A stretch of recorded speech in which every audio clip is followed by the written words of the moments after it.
Good morning বন্ধুরা। তো আজ আমি কিছু রেসিপি নিয়ে আসছি আপনাদের জন্য। তো ভাবলাম আজ সকাল সকাল রান্নাটা করে নিই। এইগুলো হচ্ছে জাপানি মাছ দিয়ে পেঁয়াজি বানাবো, মানে পেঁয়াজের তরকারি যেটাকে বলে। এই যে এখানে আমি মশলাগুলো রেখেছি, পেঁয়াজ, গোটা জিরা আর লঙ্কা। তো এগুলোকে আমি পেস্ট করে নিব।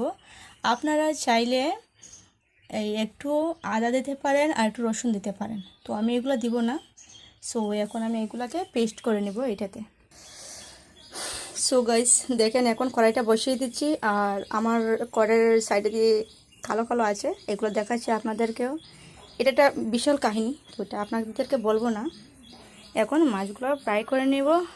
আর একটা বিশেষ কথা হলো, এই যে আমার জানালার পাশেই ন্যাচারাল ভিউ আছে, কারণ এগুলো আমি রাখি, এগুলো আমি ভালোবাসি। আর আপনাদের মতো থাকি না, এই সব জংশনে গাড়িগুলো নিয়ে থাকি না, কারণ এইগুলো থাকলে অনেক অসুখ বিসুখ দেখা দিতে পারে। সো আমার আপনাদের মতো অসুখ বিসুখ নাই, সেই জন্য, কারণ আমি ন্যাচারাল। আপনারা জানেন কি না জানি না। সো আমি ন্যাচারাল, আমার কোনো অসুখ বিসুখ হয় না, আমি সুস্থ, আপনাদের মতো রোগা না। আর আমরা খাইও ন্যাচারাল। এই যে এগুলো, এটা একটা লোকাল মাছ। তো এখন এগুলো বানাবো, আপনারা ধৈর্যের সহিত দেখতে থাকুন আর ওয়েট করেন, আমি বানাচ্ছি। ওকে।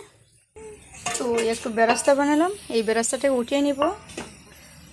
উঠানোর পর এই যে বেরাস্তা, হয়তো এটা আপনার নাম জানা, এটার নাম বেরাস্তা, আপনারা তো বলেন পেঁয়াজ ভাজা, বাট এটা পেঁয়াজ ভাজা না, এটাকে বলে বেরাস্তা। ওকে, শিখে নিন আমার কাছ থেকে, কারণ আপনারা তো জানেন না, এটা আমি জানি। তো এটার নাম বেরাস্তা। ওকে, তো ওইটাতে তেল দিয়ে দিলাম। এখন দিব একটু গোটা মশলা, এটা কি বলে, জিরা, কুমিন সিড, ইংরেজিতে কি বলে, কুমিন সিড। ওকে, তো এটাতে দিয়ে দেবো এখন এক এক করে সব মশলা, মরিচের গুঁড়া, পেঁয়াজ বাটা। তো আপনারাও আমার মতো এরকম নাড়তে থাকবেন যতক্ষণ পর্যন্ত এটা ব্রাউন কালার হয় নাই আর এটা থেকে একটা তেল ছাড়ে নাই, ততক্ষণ থেকে বাঁচিয়ে থাকবেন। তো ফ্লেভারটা সুন্দর হবে আর খেতে একটু টেস্ট লাগবে। এরকম একদম ব্রাউন হয়ে যাবে, হালকা আগুনটাকে একটু হালকা করে রাখবেন।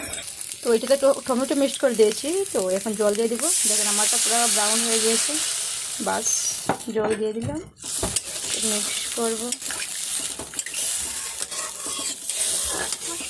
দেখতে পাচ্ছেন কত সুন্দর হয়েছে। প্রায় শেষের দিকে।